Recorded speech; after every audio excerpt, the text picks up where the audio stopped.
Madhva philosophy is not just Sarvamoola which we know. It is not Sarvamoola. As I rightly said, it is Veda, it is Mahabharata, it is Ramayana, it is Pancharatra, it is Bhagavata, it is Purana, it is Smriti.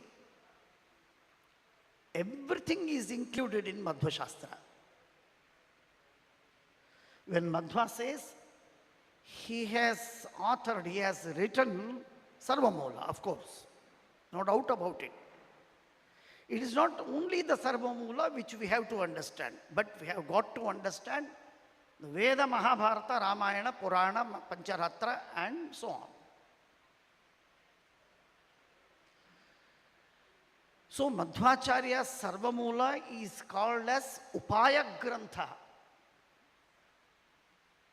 They are called as Upaya Grantha. Upaya Grantha ಅಂದರೆ ಏನು?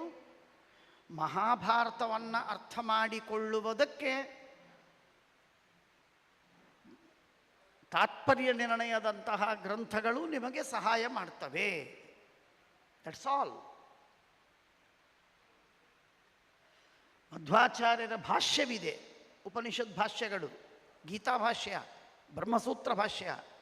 ಬ್ರಹ್ಮಸೂತ್ರಗಳ ಉಪನಿಷತ್ತಿನ ಗೀತೆಯ ಅರ್ಥವನ್ನು ಮಾಡಿಕೊಳ್ಳುವುದಕ್ಕೆ ಅವು ಸಹಾಯ ಮಾಡ್ತವೆ. ಮಧ್ವಾಚಾರ್ಯರ ಗ್ರಂಥಗಳು ಈಸ್ ನಾಟ್ ಅಲ್ಟಿಮೇಟ್.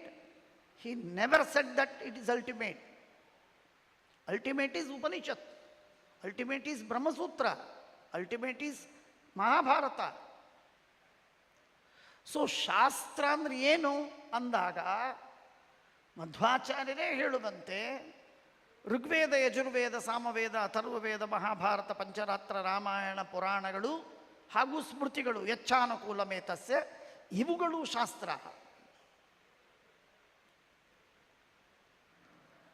ಇರಲಿ. ಹಾಗಾಗಿ ಆ ಉಪಾಯ ಗ್ರಂಥಗಳು ಯಾವುವು? ಶ್ರೀಮದಾಚಾರ್ಯರ ಸರ್ವಮೂಲಗಳು.